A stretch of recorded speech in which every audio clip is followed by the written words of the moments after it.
Okay. So my stream looks like we're live. Okay, let me just check it on my end. I've got so much stuff open. So is that awkward bit, isn't it, when you go live? Like, are we live? Is this Yeah. thing on? It's how you know you've made Um, it. The awkward pre the awkward moment. mm-hmm. Pre-stream banter. uh, it's, it's still showing just mine for me, anyway. Okay. I don't know I can how. see that you're streaming on the broadcast on your link. I don't know if you need to like hook it into an. I don't think you need to hook it into an event, do you? Let me just have a look at the broadcast settings. Yeah. Yeah, I just changed the viewer permission thing. I assume that's all I did to make it stop working before. Okay, did you click update settings and permissions at the bottom? Mm-hmm. Yeah, but I'll do it again just to be safe.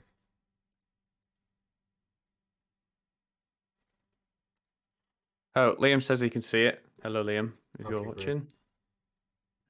Let me stop my old one.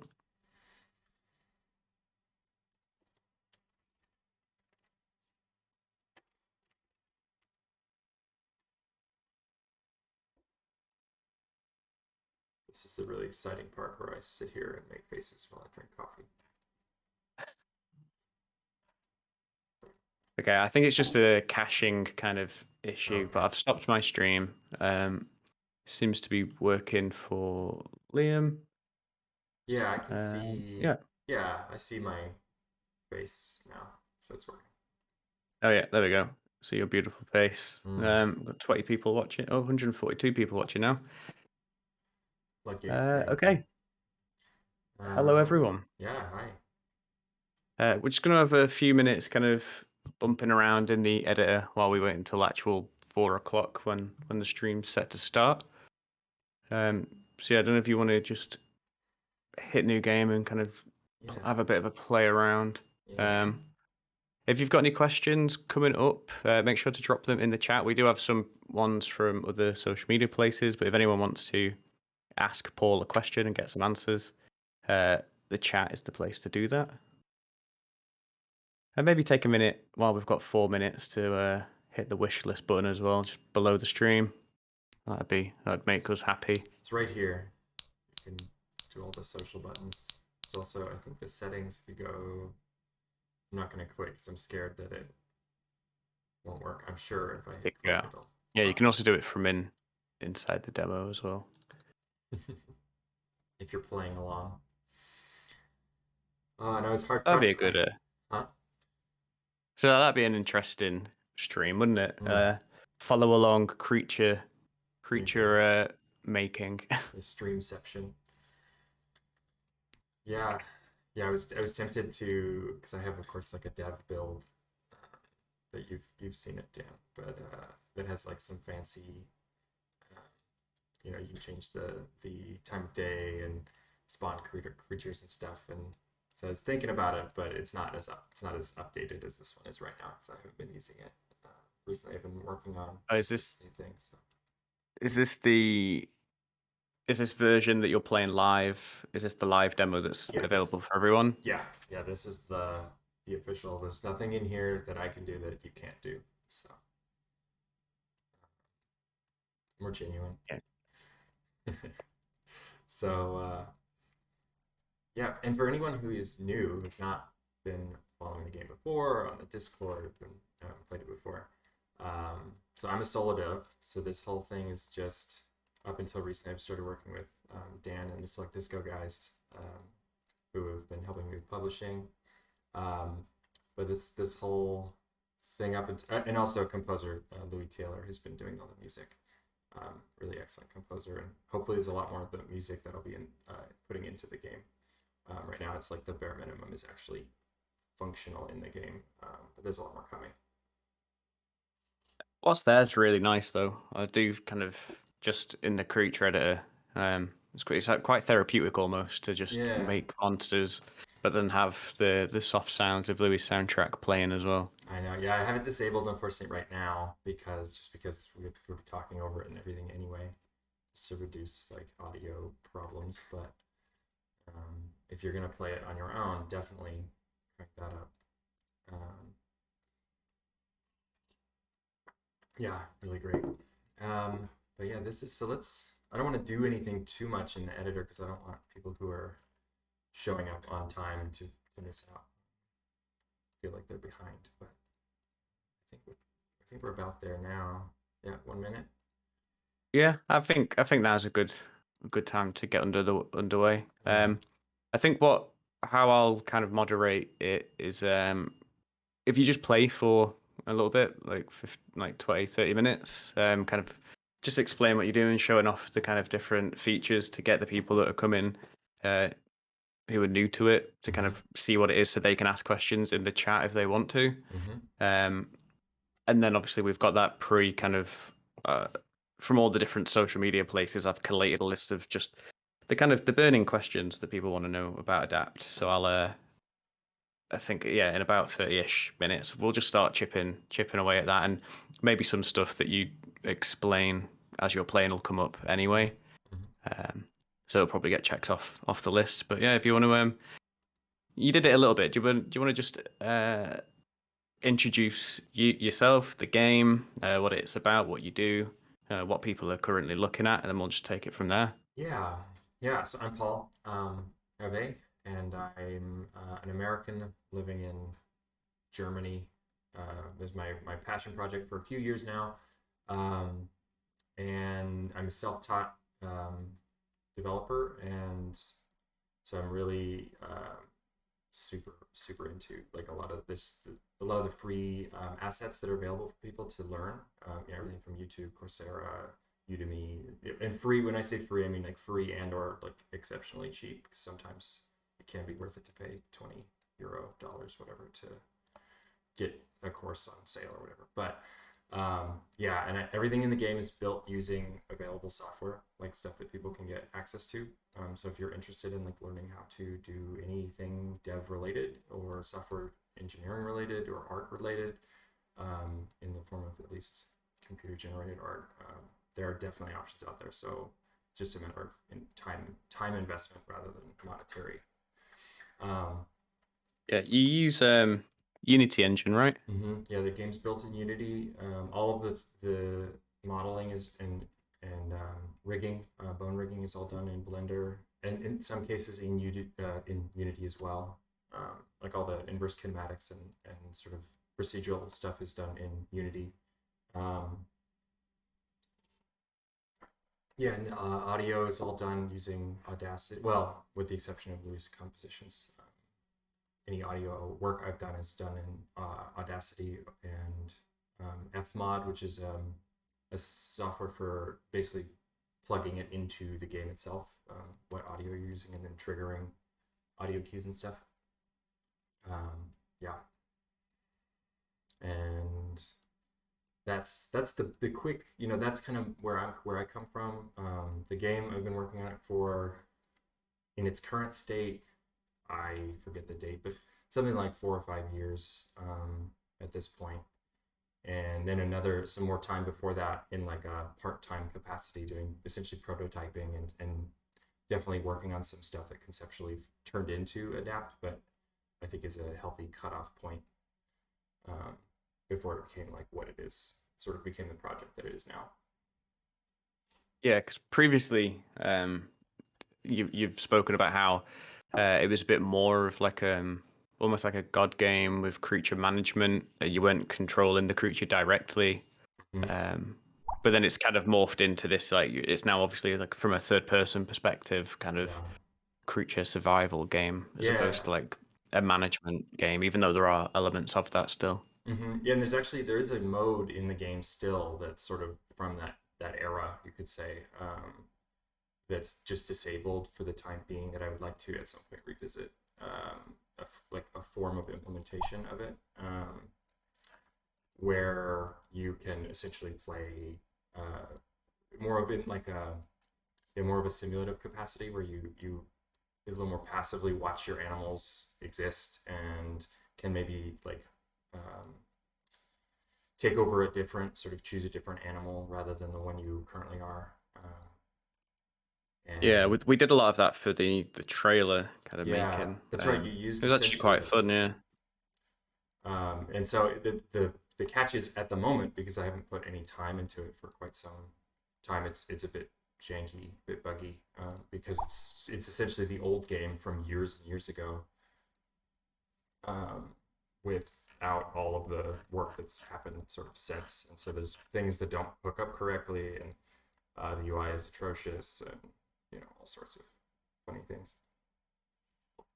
Yeah, But it's it was quite interesting when we were making the trailer. I've spoken about this before, but um, because of the simulation aspects, it was kind of like filming a nature documentary almost. Because we'd mm-hmm, create a creature in the editor, I'd then control it, place it, kind of get it into position, right. and then using those dev tools, I could go into almost like a drone mode and then watch the creatures that I'd made interact, and then Mm-hmm, fly around and just hope that something interesting happened. mm-hmm. Um, like in the trailer when Red runs away from the big blue kind of creature. Um, that obviously none of that was scripted. It was kind of they eyed each other up and he thought nope, and he just legged it, or at least that's what the emergent kind of gameplay. That's the story that it told me, Yeah. and it's what we captured for the trailer. So, and that's what we had in the storyboard as well. So it worked out, worked out quite well. Yeah, yeah, I really like seeing that stuff. I spend a lot of time developing it, just I mean, partially for debugging reasons, but just watching the animals do what they do. With that mode, I basically just hop into that mode and spawn a creature of my species, or a couple of them, to see if I want to see how they're interacting and things, and just watch them do what they do, and get a lot of cues about place, room for improvement, or maybe behavioral ideas I'd like to see more of. Yeah, there's a lot of I mean, I think even at this sort of stage, you get the kind of face up to each other, kind of walk around each other, choose to either fight or flee. So, because obviously the demo that's free, everyone can download it now. Even past Next Fest, it'll be available. Um, People can like play that and see this kind of now, and it's a pre-alpha demo. It's worth noting that, but there's still quite a lot of interested stuff that can come out of that. Um, which will be quite exciting as development progresses to see how that changes.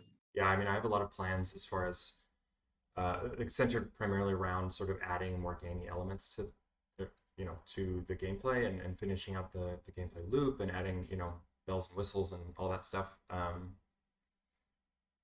But even in its current state, yeah, I think there's a lot of stuff that's easy to overlook, with the animals' behaviors and interactions, and it's easy to jump in and say, like, the first question everyone has: what do I do? Like, what is my objective in this world? And the fundamental gameplay aspects of it, but there's this whole level of infrastructure that has to exist under that for it to be convincing and engaging. Yeah, that's the kind of the stage you're at now, isn't it? The just building up those systems to make that kind of work. It's the Yeah, next kind of big update to the demo is going to be the status effects, yeah, isn't it? yeah, We can speak about that a little bit more, I guess, a bit later. yeah. Don't want to get too far ahead of ourselves. Do you want to kind of just walk people who are watching through the interface that they're looking at, like what stuff means, what you're actually doing to the Yeah. creature that you're making? Right now, I'm just sort of plinking around. Actually, this is one of the new parts. It's kind of fun. Oh, I dropped it. But this is the editor. So this is where you're going to customize your beloved species. And it's quite big. Forgot how big this one gets. And so in Adapt, you purchase not parts individually. I mean, you do in a sense, but really what you're after is the genetics behind it.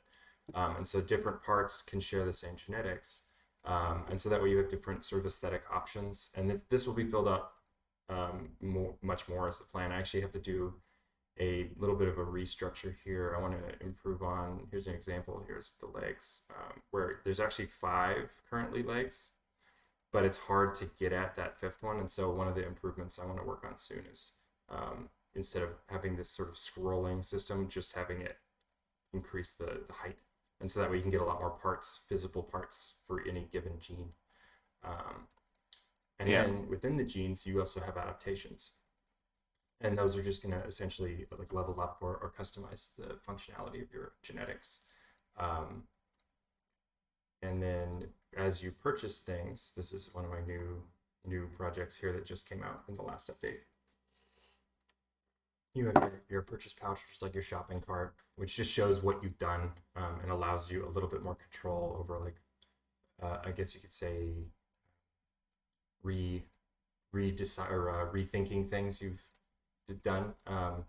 So this actually took a long time to prototype in this because while it seems pretty simple, what's strange about it, and is not normally the case for these kinds of purchasing systems, is that you basically don't pay for anything until you buy it at the end. So it's sort of like a checkout, rather than slapping on a part and having to pay for it in your evolution points, and then taking it off and then putting something else and losing money, losing your resources again. And so that system doesn't really work for this kind of game very well. And so I needed a system. It's all about experimentation, isn't it? So I think this is quite a good sort of balance for that. And like you said, it's like it's a shopping cart, but this isn't like microtransaction stuff. This is in-game DNA points you're spending. Yes, very important clarification. There's no real money transactions when you have the game. If you purchase the game when it comes out, there's not ever going to be in-game microtransactions. So that's something to clarify out of the way right away. That's just not something I believe in. I mean, there's a place in the world for that kind of economy, but that is a fear no one should have with this game. So, and then we have here our stats. So, and this is going to get a little bit of a redesign in the upcoming next update or two. And I mean, ongoing, these things are always up in the air, but I'm in the process now of restructuring how these stats, these are your basic stats. These are traits which affect the associated stat. And then your abilities here, which are gained through customizing your genetics. And these will generally give you like more of an in-game behavioral alteration, whereas these are your standard, like do more damage, prevent more damage, move faster, like a little bit more passive. But that said, the current system, for example, uses these 3 traits to calculate your damage or your attack, which ultimately is your damage. And they're basically added together, which is sort of a stand-in for what I would really like to do and what I'm in the process. One of the things I'm in the process of working on right now, which is having attack-based damage. So you'd actually have different parts or different attacks associated to a given part, and then be able to attack with your tail or attack with your like a bite or something like that. And so these will be split into sort of 3 different behaviors, and each one will have an associated damage. So they won't be additive with each other in the way they currently are. Well, that are you talking kind of like, so you'll have blunt damage from like a tail club and piercing from like a fanged mouth? Is that the kind of thing that you mean? Yeah, exactly. And when you go to attack, you'll actually be able to select which part or which attack you're going to do, rather than you don't do them all at once, for example. And then I guess will you implement kind of defense against those attacks? So if you've got a shell, you'll like deflect piercing damage or something like that. Yeah, and so they're already the same trait. The opposing traits are already in the same format. They're right now just additive. They do counter each other, so they're color coordinated at the moment. So you can see blunt is the counter to deflection, which is like shell. And so if you want to get at something with a shell, you'll have a much easier time using adaptations that offer the blunt damage type. And again, in its current form is very simple, but in the future will be even more important, because you'll actually need to use the appropriate damage type in addition to having it genetically. So that will offer more choice for players and how they want to specialize, and also like sort of where they fall in their niche as they evolve to combat, certain animals that might have a given advantage, a given type of advantage, defensively or offensively, in the same way they would with the other basic stats. So obviously speed, if you have an aquatic mobility, you're not going to, it's not going to do you much good on land. And so you need to not only have the appropriate genetics to excel in your environment, you also need to be in the appropriate environment. So it's sort of a similar conceptual process to have both the choice in design and the choice in play about how to exist, how to survive. And then of course with this new adaptation, as you mentioned, there will be status effects, which I'm really excited about, which is where things like poison or stunning or effects from heat and cold will change with that as well as a myriad of other things that'll come more long term. So initially it'll be just a few basic sort of proof of concept parts, just to make sure everything is working appropriately and keeping it simple, and then I'll be expanding on that ongoing. Okay, that's good. And then some of the adaptations as well, they're not just kind of like stat adaptations. Mm-hmm. There are some that give you an armored thrill, or like they do give you like a shell and Yeah, stuff. actually, So let me back that's up how here. you can customize your creature even more than what's currently there. Mm-hmm. Yeah, so some of the parts have what are called bolts, which is what you just mentioned, these adaptations, which have special parts associated to them. And at the moment, the UI doesn't show you that information, but that will be also an upcoming aspect of them as well. So you can see if I get the shell, I get this nice big silly turtle shell. Or alternatively, with the sail, I get this nice.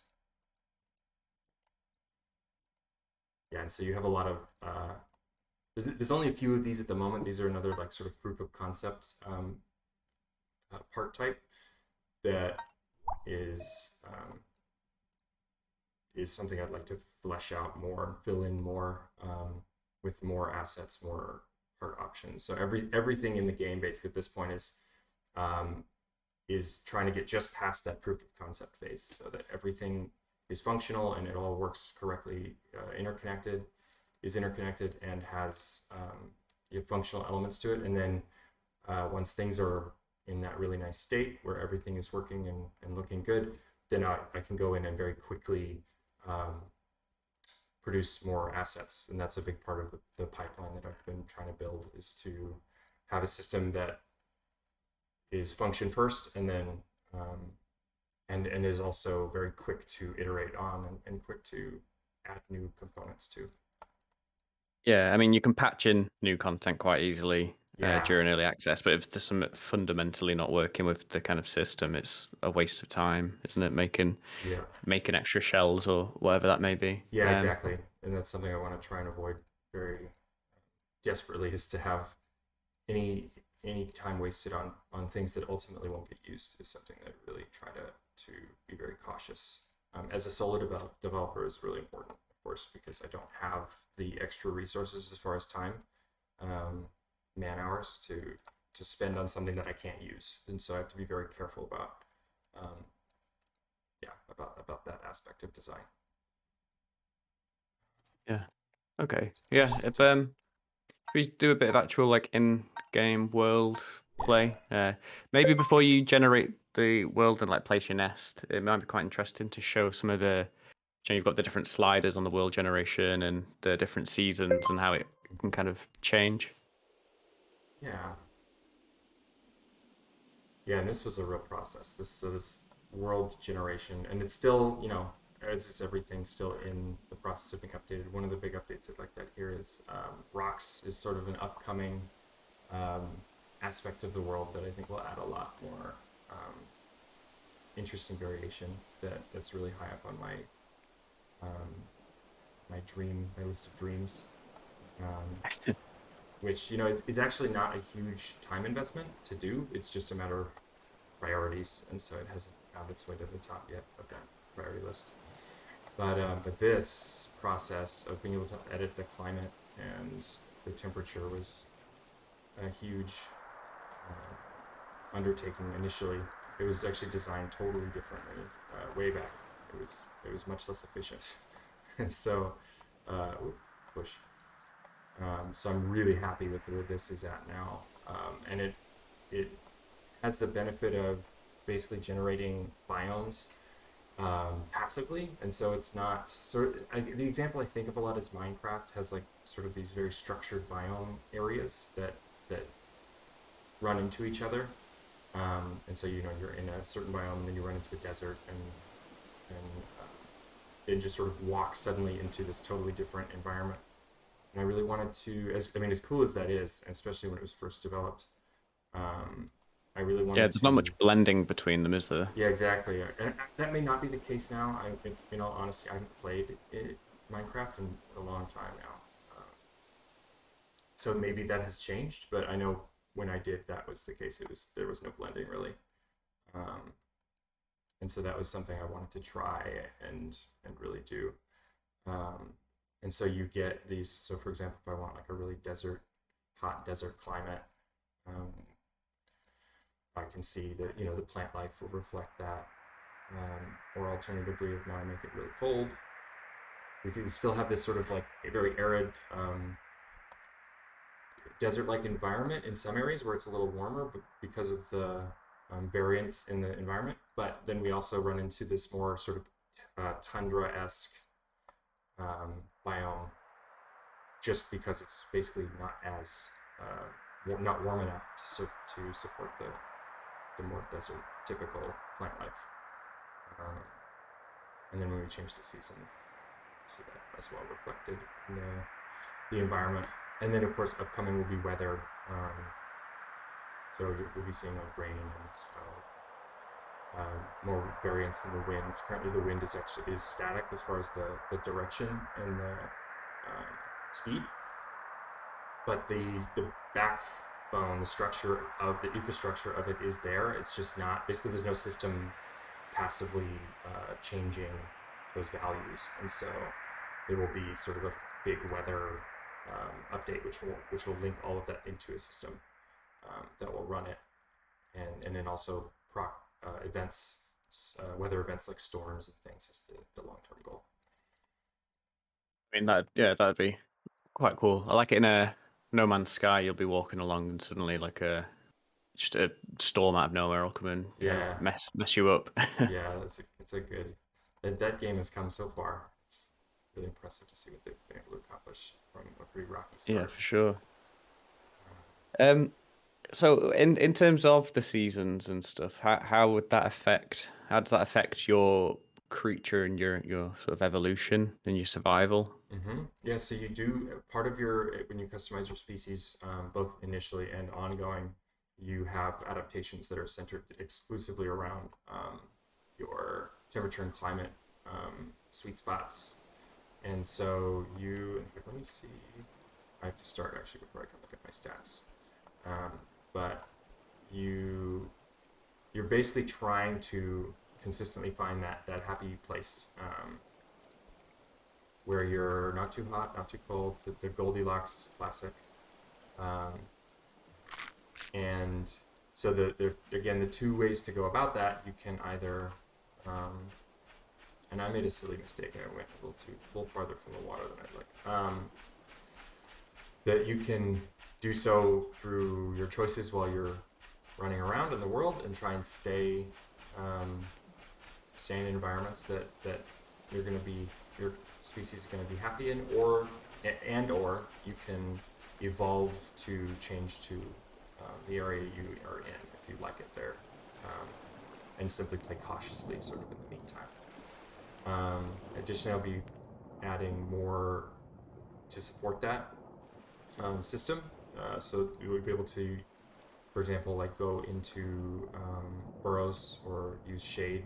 That's one of the aspects of this status effects system I mentioned. Uh, is it opens up possibilities for environmental elements to more effectively influence your comfort. Um, it's quite a fast one. It's good. Yeah. Um, I've just got a question from Steam chat, Flame Fire Flower has asked, as the developer, what's kind of the feature you're most excited about implementing in the future? Is there kind of one thing that's on your list and you're really looking forward to getting to that bit? Oh, that's a hard question. There's a lot of stuff that I'm really excited to get out. I mean, I'm really excited about working on more on the customizable body structure and limb structure. So that's another. At the moment, it's sort of a side project. It's in a prototyping state, and so there's no promises yet here. But I would really, it's something I'm really passionate about. And it's a little bit more, the comparison people make a lot is Spore, and the game beyond the sort of aesthetic.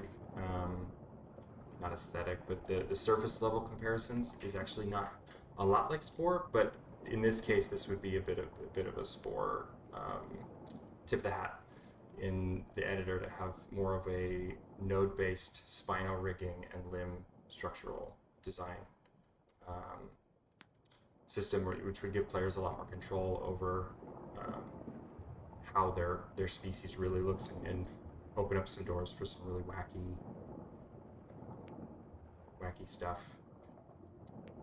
Yeah, So, you've shown some of this off on your personal Twitter, and it's around if people do want to see it. But like you said, it's very kind of like early phase testing, isn't it? yeah, Uh, yeah, and especially right now, this because it's a side project at the moment. It is very dependent. How much progress I make on it is so dependent on how my current primary project is working is looking. And so right now, this attribute system and the status effects has been such a huge overhaul that I haven't even had time to touch it in a month or more now. And so that's sort of the trap behind the side projects testing, is that sometimes I'm doing bug testing and iterating on things that are already very set in the game and very stable, and then I have a lot of time and conceptual energy to spend on playing with new ideas on the weekend or in the evenings. But when I'm working on implementing something new, all that time and energy is generally going into that system. So yeah. And you kind of, I suppose that is the sort of big elephant in the room.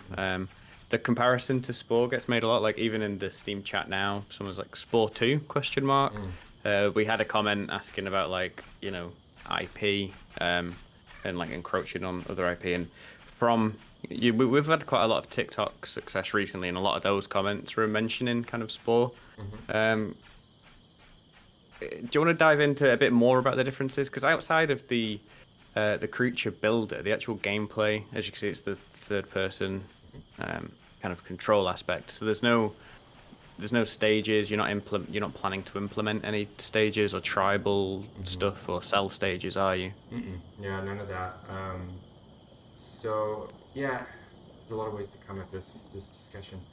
The I mean, Spore. I think the big thing Spore did that was a huge success was it captured everyone, and I was on this bandwagon too. Is it captured everyone's attention and imagination with the idea of creating your own, custom and living as your own sort of custom creation. And so I would argue, and I think a lot of people would agree, that the Spore creature stage, and especially with the early tech demos that were coming out, was the kind of toy that so many people really wanted and were excited for from the Spore project. And as interesting potentially as all the other parts of the game were, they were really very fundamentally different from that. Even to the point that, like, I would argue they were, potentially sequels, essentially, or something totally tertiary to that design focus. And I think that was one of the weaknesses the game had, was that it had eggs in too many baskets, so to speak. And so I really, from the onset, wanted, as soon as the Spore comparison was made, initially, that was something that was on my mind, was wanting to harness that that success from Spore, the conceptual, the success in all of our imaginations, and that's what I wanted, and that's what I want still from this project in a sense. Even though there's not much else in Spore that I mean, the editor, of course, is iconic, but as far as the actual gameplay is concerned, Spore wasn't really it for me. Um, I enjoyed it, and it was a good project for what it was, but it wasn't what I dreamt of when I first heard of it, when I first saw it. And so what I wanted was to be my creature. I wanted to play a bit in the editor, come up with some fun ideas, and then I wanted to try and like survive and succeed. Um, and so when Adapt became the third person project, when it evolved from this sort of management style game, where Spore wasn't really even on my mind at that point because it was even less in there was even less about the game that was similar to Spore, not only conceptually but aesthetically, and it just didn't have much in common at all, other than that it was about creatures.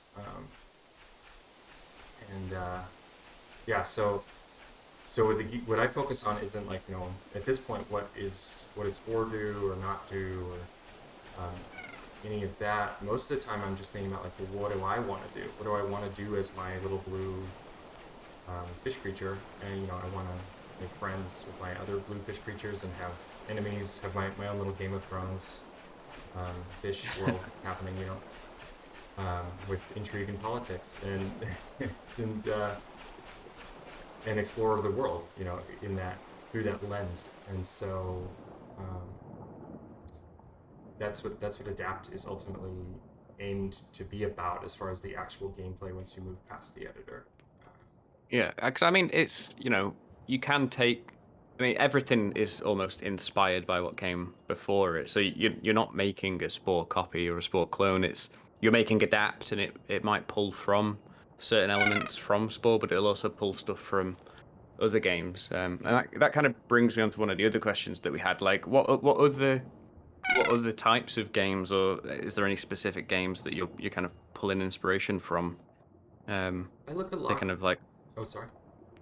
just to kind of to meld into what Adapt is. Mm-hmm. Yeah, I look a lot at. Oh, that was a mistake. I got sick. I look a lot at the games. Actually, more I look at games that don't quite work, to be honest, than I do at games that are really huge successes.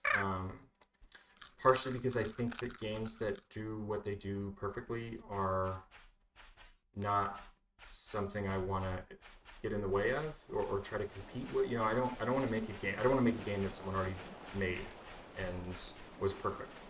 Or was everything I wanted from that. I want to make a game that is exciting to try, that I want to try. And so with that in mind, I look a lot at games that have excited me conceptually, but then not impressed me, or maybe just aren't there yet. Like, I don't want to be unfair. Um, and so I'm careful to give examples with that in mind, because I don't want to call anyone out, or Yeah. naysay any of the projects that are still in development, or whatever. Um, I think just in terms of if there's any sort of potential developers watching, I think that's quite a good takeaway to look to what kind of seemed exciting but maybe failed in certain ways, and see if you can improve on that formula. So I feel like that's where some of the best games come from. mhm, Like take Valheim for example. mhm, Um, it kind of takes all of the best elements of Minecraft with the survival and the base building, but it does something almost completely different with it. It mhm, mixes in bits of like Souls games, and it's made its own certain thing. So that, I guess, yeah, that's quite a good takeaway. mhm. Um, Yeah, I mean, if I want to play Mario, I'll just go play Mario. And so like the yeah, it's like a big thing with all the kart races, isn't it? It's like, why play, you know, that new Disney racer game, Disney All Star Racers, whatever it is that's coming out, where Mario Kart exists. hmm I get my friend saying, like, "Oh, why would I play this game when, yeah, why would I play X when Y exists or whatever?" Yeah. Um, Um, and yeah, yeah, I think, yeah, I lost my train of thought there. I'm trying to yeah. befriend this guy, and it's very, very difficult process. In fact, I should find him a Um, snack. He loves snacks. it's the way to anyone's heart, right? A Yeah. Oh, here we go. bit of food. Okay, we've got a question. It was on my list. Like, will there be flight? Which the Mhm. answer is yes. But then someone, Einstein 2022, has asked how is flight actually going to work? Like, how do you envision flying and adapt to actually, Mhm. like, what form will it take? Mhm. Or S- do you hope it'll take Yeah. and it may not? So I would like to.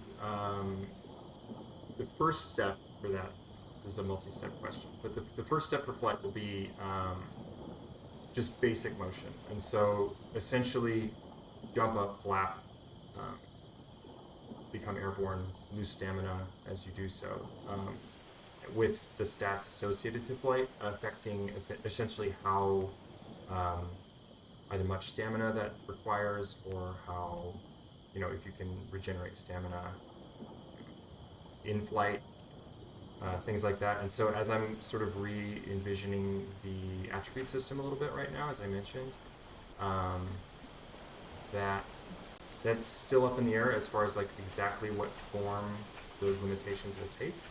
Um, but there's a lot. I mean, there's just so many possibilities there as far as um, what the limiting factors are. One thing I will say conceptually about or design wise about flight is I don't want flight to feel like floaty jumping. If that makes sense. Yeah, Like I yeah. really want the player to be able to fly and feel like they can fly. And so that It's kind of like in World of Warcraft when you got a flying mount, you'd press space and then you were just in the air. And it mhm, didn't. It was just, yeah, like different. It was almost like you were controlling a drone as opposed to a creature flying. mhm. Um, Yeah, and so I definitely want like there is some simple physics in the game. I've shied away a bit from Unity's built-in physics, just because it isn't perfect, and some of the limitations have to do with knowing the system rather than knowing the physics. And so I find that for the needs of the game, I don't need realistic Newtonian physics, so I can pretty efficiently um, oh, I ran too much. Pretty efficiently put together like the buoyancy, for example, in the water, which doesn't affect animals at the moment, but if you drop, a ham or a seed or something in the water, you'll see it float around. yeah, And it's sort of a happy medium between real force-based physics for buoyancy and cheating the system to make it efficient and convincing, but also not annoying. If you're trying to get at something that's floating up and down consistently and you just can't track it, at some point it's time to maybe put a limiter in yeah, that. And so flight I plan to do in a very similar way, as well as pushing some more improvements to the other physics in the game. For example, people notice sometimes that you can walk straight up a cliff face, which will not only be changed and improved on a little bit, but will also be restricted to if you have the ability to climb in the future. yeah. Because like currently you just kind of stick to the floor, don't you? So Yeah, you can exactly. walk up like a 90-degree kind of thing. And that was Um, there was at one point a system just before I launched the demo that you would slip off of surfaces that were too steep. And it worked okay, but it wasn't quite where I wanted it yet. And so I basically turned it off temporarily until I'm ready to implement climbing. Because even though it's a little silly to sort of climb straight up a wall as this like awkward flippery critter, it's a lot better to have like a silly fun experience doing something that's sort of impossible than it is to have a frustrating experience because you just can't get somewhere that you feel like you should be able to get to. yeah, So I basically opted temporarily for that to make or that sort of sacrifice for the sake of fun. But all that stuff is definitely on my mind. as well as like if I would like to for climbing implement node-based climbable rigs. So basically, you'll be able to walk up to say this bamboo, um, and if you have the appropriate climbing skill, be able to kind of latch on and get a little preview point that you can grab onto, and then ascend up the body using that system. Yeah. There was a question we had about will you be able to make humanoid creatures? And I guess to tie that into what you've just been saying about climbing the bamboo and any trees, like will there be kind of any like bipedal humanoid monkey-esque type creatures? Is that Yeah, something you plan? I'm definitely going to add like hands and non-foot limbs. Basically, I've put a pause on doing any new limbs temporarily while I work on this limb drawing system I mentioned. Because should that come to pass, should that make its way into the game, which I really would like to do, um, all of the current limbs will become essentially useless, other than as templates for this system. Yeah. And so I've been reluctant to work on implementing new, essentially aesthetic features. Like a hand without the gameplay associated to it is just a visual piece, and so it doesn't add gameplay on its own to the game. Um, and so there's really no benefit to implementing it until there's something there. So there's been no real loss in not implementing, other than that people want to make a critter that has hands or looks like a person or monkey, or maybe has Yeah. scythes for hands or big claws like crab claws. This kind of stuff that is on my mind as well as it is other people's, and I want to do it. I want to see it. I want to see people playing with it. But I want to make sure that the infrastructure is there to do it in the best way, so that I can give the best possible outcome, best possible tools for people to play with, rather than sort of more of the same, which is in a place right now that I'm not ready to call it done. So Yeah. it falls into that basket. So much of what I'm working on right now is basically making sure that the core parts of the game are where they need to be, where I want them to be, and where I feel like people will be happy with them for like a long time, and will be able to stay a success. Yeah, because you want to be at that stage. This is because maybe it's marketing kind of point for us, but we call it a demo, but it's almost like an alpha, a pre-alpha build that we're just using to get people on board and kind of see what's coming up. But it's not a demo of the final gameplay. Mm-hmm. So when we go into early access, we'll be in a much different place. And like I said, we need to make sure we're kind of at that point Mm-hmm. and where all the systems are in place before we go into early access. I've had another question from Mr. Mustachio in the Steam chat. Uh, is there going to be a gameplay style of small creatures such as parasites, or do you think that's going to be outside of the scope of this game?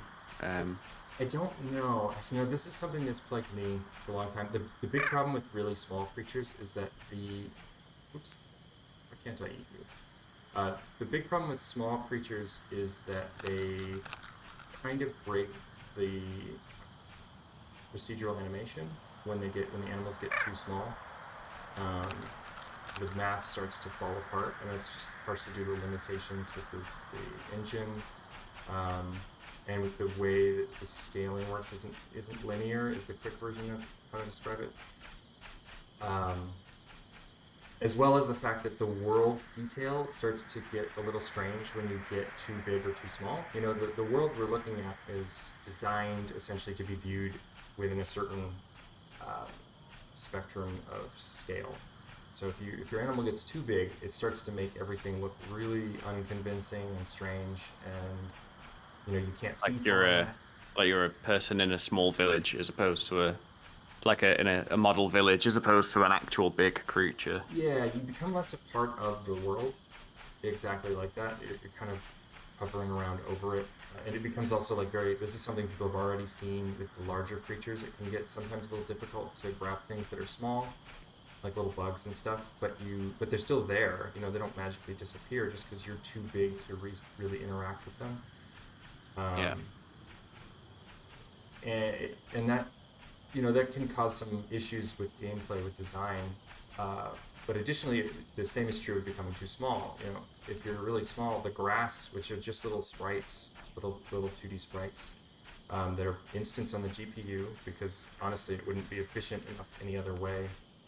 Um, they become very unconvincing when they're taller than you are. Um, Yeah, and because the closer you get to any of the textures that are in the game, um, yeah, they're gonna look. They're not. Yeah, like as you said, they're not designed for mhm. that. Yeah, and so there would basically need to be a whole nother world, like level of detail involved in the world that would be sort of scale dependent, which is a huge ask as far as time investment. Yeah.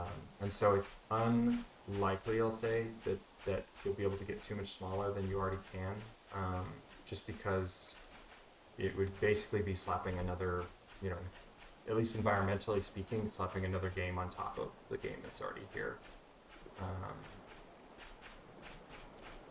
And Yeah. that That's said, there is, in regards to like parasitism, something I'm working on that will accompany the status effects and new adaptations will be the ability to be a hemivore, which is a hugely requested dietary strategies to uh, eat blood like a leech or a mosquito, and so that is a form of that'll offer some parasite like gameplay that I know a lot of people have been really excited to do. yeah, Or but you're not gonna yeah, actually be able to be like a flea on a monster's back. yeah. You won't be able to like live, Yeah, exclusively on on a the animal. creature.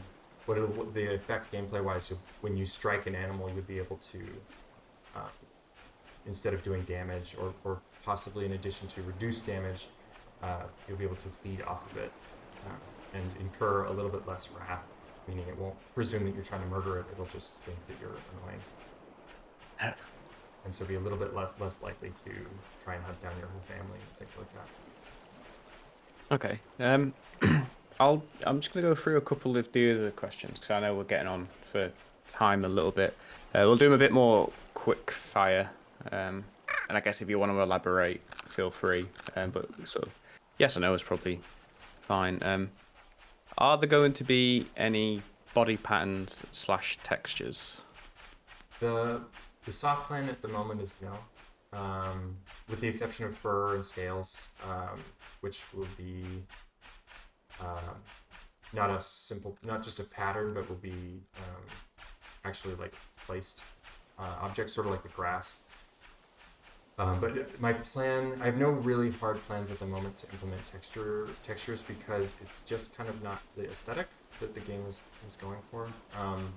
But I would like to experiment with like a painting, like a node painting system, so that you can have a little bit more control over like the coloration of your creature. But it wouldn't be in a for like a texture sense. It would actually be vertex based. So without getting too Yeah, into the so you can details get there. kind of yeah. So maybe paint it, but no like spots or stripes or anything. But like you said, there'll be scales and fur that you can drag on. Mm-hmm. Okay. Are there going to be any boss like sort of like alpha creatures roaming around, like really big predators that are kind of spawned into the world that you've got to fight or like run away from? Yeah, the plan is that the animals, no animals should be bigger than you can be, but but there will be large sort of animals that are designed to be um, sort of fear inspiring. I'm also thinking about making being a larger animal, like a really large animal, a bit more difficult, and so the taking that role as the apex predator would be a bit of a hard mode strategy. Um, and likewise, you will see them, and they should inspire fear, so to speak. Especially if they're carnivore, obviously they could be a big cow, and it wouldn't be overly scary. But Yeah. Um, I don't know. I think I'd be terrified of a huge cow. it depends on their Um, motives. yeah, if they're just there for grass, yeah, probably I'll probably let 'em pass. Uh, you spoke briefly about the seasonal changes and kind of biomes. So in within one world, will you be able to stumble across different biomes? So if it's spring, for example, when you're generating the world, you kind of make a biome essentially with the humidity and temperature. Are there going to be like different biomes kind of as you're exploring?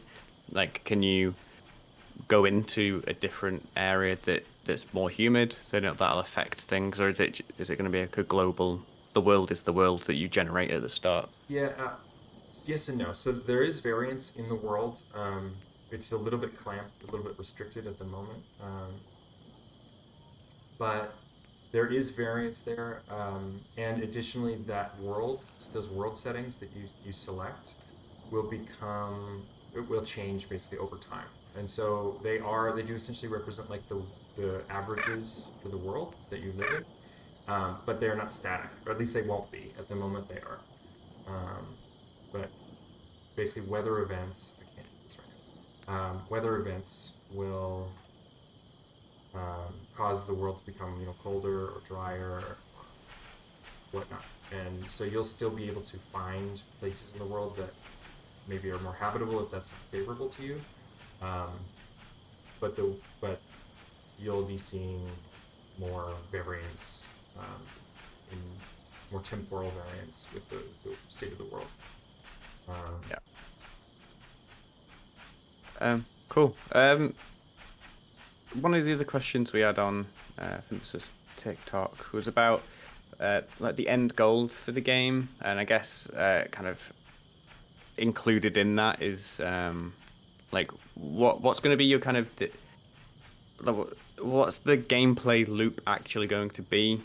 Sort of like minute to minute, like I know you've mentioned previously about like an objective system. Is there going to be like what form's that going to take? I guess is the question. And is there going to be like an end? Like, will you ever get to a point where you see the credits roll, or is it just going to be completely open, sandboxy?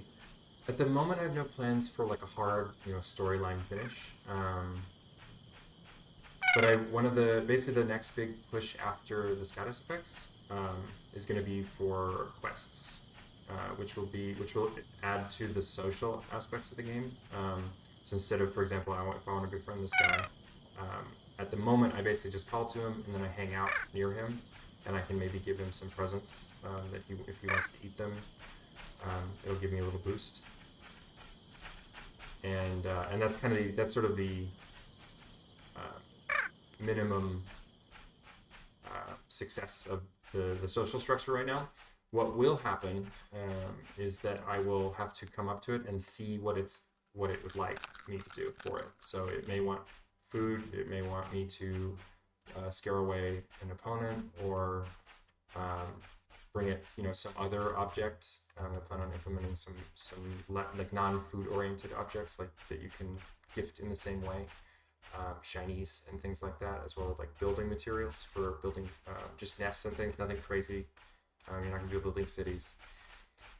Um, and so all of those things that sort of have value or interest to your species, you'll be able to use to essentially barter for affection. And so you can that system will give players not just some more stuff to do, but also help them more efficiently uh, influence their social standings, and play into herding as well, which will be essentially uh, the ability to combine or have sort of multiple family units that all kind of stay relatively near each other. And so this objective system will also sort of leach into other aspects of the game, including achievements, for example, on Steam, and also for unlocking new genetics and new parts.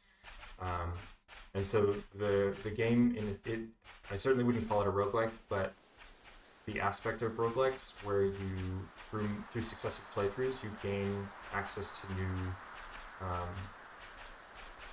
new new pieces of the game, new ways to play, new modifiers, things of that nature. I would like to lean into that kind of a progression, and so it's not so much about playing to win as it is about gaining momentum through multiple playthrough, like Yeah, because if you die, you I don't know if this is currently how it is, but if you die, you become your offspring, right? yeah. So you can basically pass your status, yeah, to your offspring, and so you will play through successive generations.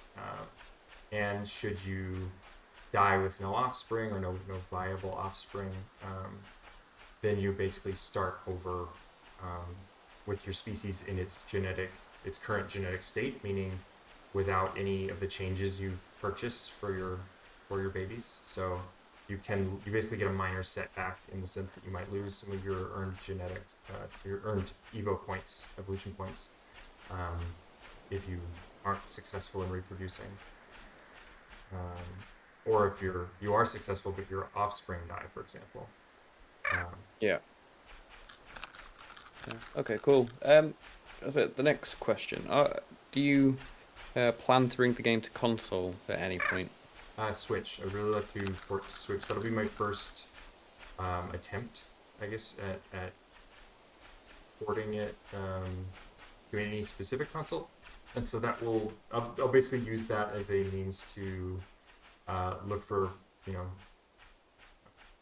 hurdles for potentially future console iterations in other consoles, as well as to see how well it does. I expect that the Switch audience would probably be a pretty good one. Yeah, and I guess that's a good case. If you can get it running well on a Switch, you know it's going to work well on an Xbox or a PlayStation Yeah, exactly. in terms of like performance wise. Right, Uh, precisely. uh, will creatures that you've saved into your library, so you've created a creature in the editor and saved it to your library, is there a chance that they're going to show up in the world, or will all of the creatures be procedural? At the moment, they do not. However, it's definitely like way up on my to-do list. Is I'll be adding toggles to your library where you can, as well as sharing. Once there's a little more Steam integration ready, where you can share your species with each other and import them into your library from your friends. But then whether you created or imported it, you'll be able to toggle whenever you create a new game, um, whether or not that species will potentially spawn. Um, will, will we ever be able to rotate parts in the editor as well as just resize them? Yeah. So this is another sort of side project that I've been working on. That yeah, that's a definite yes. The system is mostly done actually. There's a few maths that I have to clean up a little bit, and a little bit of UI I've got to polish, but that's mostly there. Okay. I guess we've spoke about flight. A lot of people want to make dragons in Adapt. Is that Understood. ever gonna, well, like you'd be able to make? Obviously, you can make dinosaur sort of looking creatures. If there's flight, you might be able to make them fly. But will they ever be able to, breathe fire or do any dragon-like things? Possibly. I do want to experiment with some more non I shy at the non-realistic. I think that's a bit um, I don't want to be classist against things that we consider Dragons. to be imaginary. Yeah, maybe somewhere. I don't know. I haven't been everywhere, so. But I would like to experiment more with projectile attacks, Yeah, I mean things something in like that. in work like the maybe not fire, but there's acid spitters and stuff, Mm-hmm. isn't there? Yeah, definitely. And so I'm not ready to make any hard promises in that regard, but it's definitely something on my mind.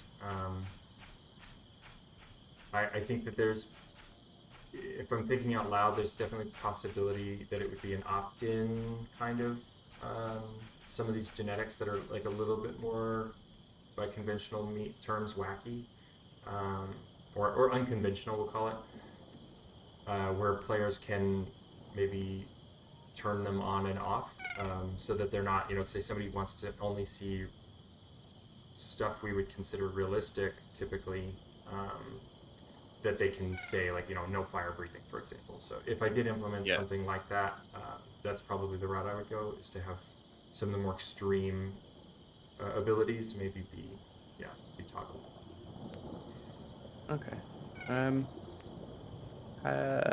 Are we ever going to see tentacles? And I guess you've mentioned the limb builder, so I guess if that comes to fruition, we be better to make the tentacles. But Yeah. if not in that form, will you have any like tentacled creatures? Could you make an octopus or anything?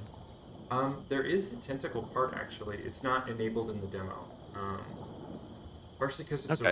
it's a real monster to set up if I make any changes to the inverse kinematics for basically the procedural animations for the limbs. It doesn't, because it's so floppy and strange. It doesn't always behave as nicely as the more conventional legs.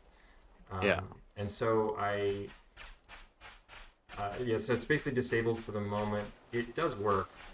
It actually works fine unless I change something that just takes some time to fix it up again. But um, yeah, I would like to do it in the limb builder, definitely. I am a little bit tentative about the added uh, challenges of such a multi-digited limb for a limb builder. It'll be interesting to experiment with it. Yeah. And so, with that in mind, I can't make any hard promises, assuming the limb builder comes in its current sort of semi imagined state. That, yeah, it will be interesting to see if there are any major hurdles there. But I think that it should be not too bad. Okay, that's good then. Um. Okay. I'll just try and get through some more of these then. Cool. Are there any plans for any weird diets, such as eating like rocks or wood?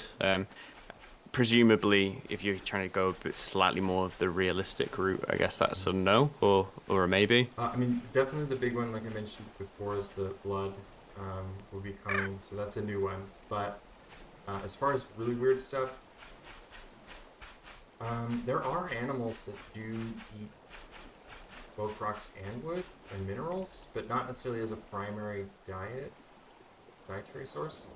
Yeah. Um, Minerals in general are something I would like to take a hard look at implementing as an interactable, like salt licks, for example. Um, and so, at a minimum, I think we'll be able to potentially see some sort of adjacent adaptations or dietary strategies. As far as subsisting entirely off of, say, wood, I I would have to feel confident that it made sense. I do want the game to be Yeah. at least scientifically influenced. If not, obviously it's not going to be 100% a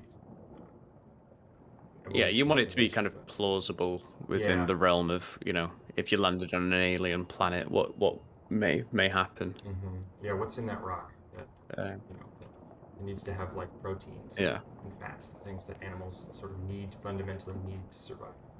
Um, to work. or like could um, be one aspect sort of of your diet. So like filtering, for example, doesn't really encompass your entire dietary strategy. It just allows you sort of added potential, and so that's also a possibility that you would have to be, say, an herbivore that also can eat wood, sort of in a pinch kind of thing. So maybe. yeah. Okay.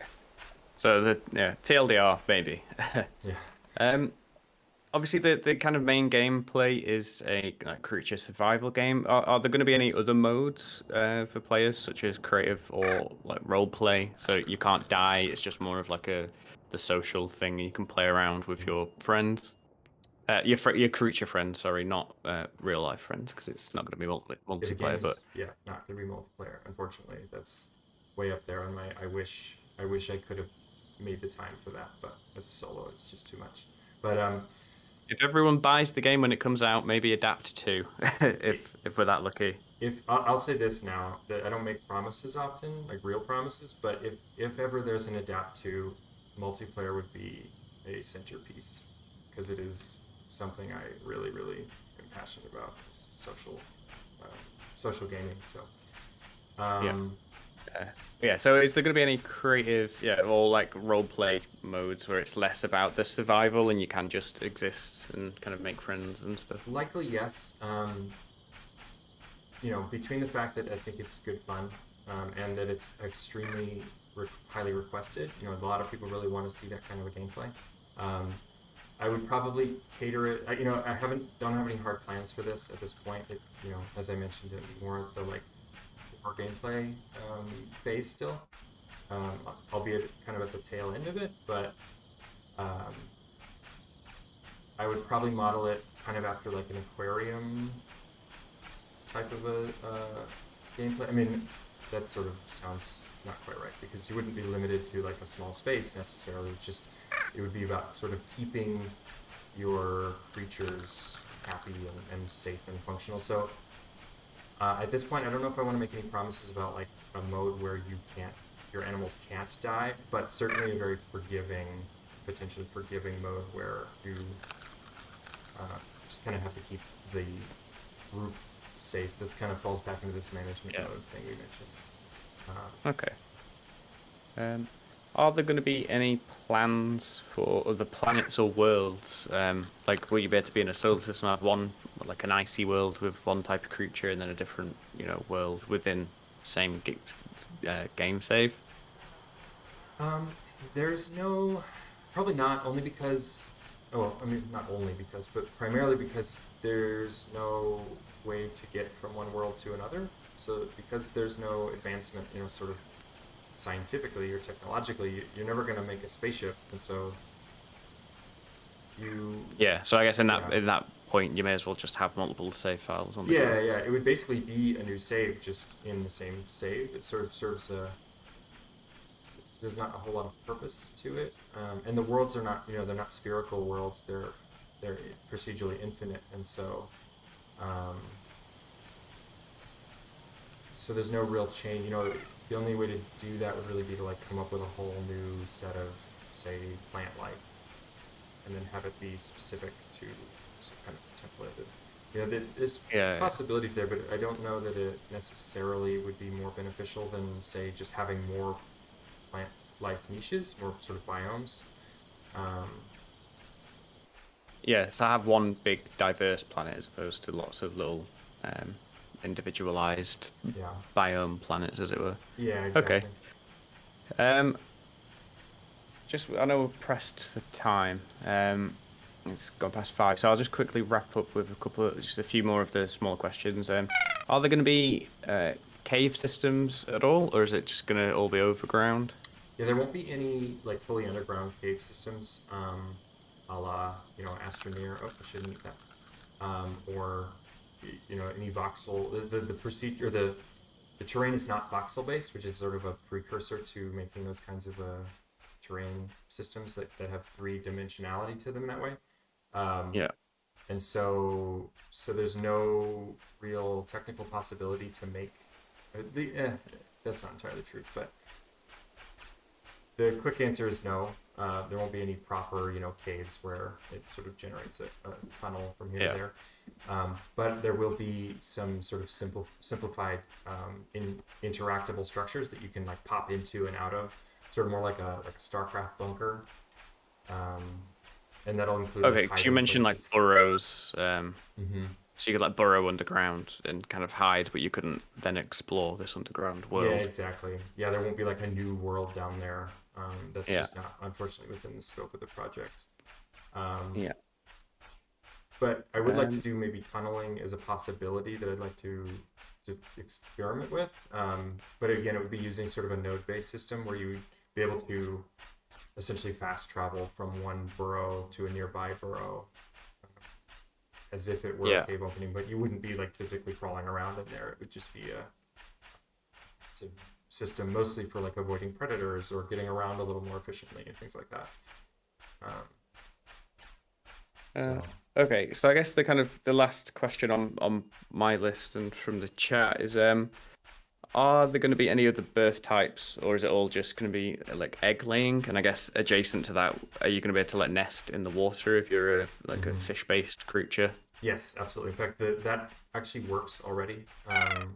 So at the moment there are 3 reproductive strategies. There's the current in the demo, which is more like an amniotic sort of shelled egg, which has to be, the nest has to be placed on land. And then there's also 2 others: the vivipary, which is like live birth, mammalian birth, and then amniotic, or excuse me, osmotic eggs, which are, it's like an underwater, like a soft fish egg, which you can place your nest Yeah. underwater. Um, Okay, so that's I mean, yeah, so that's a yes, nice simple one.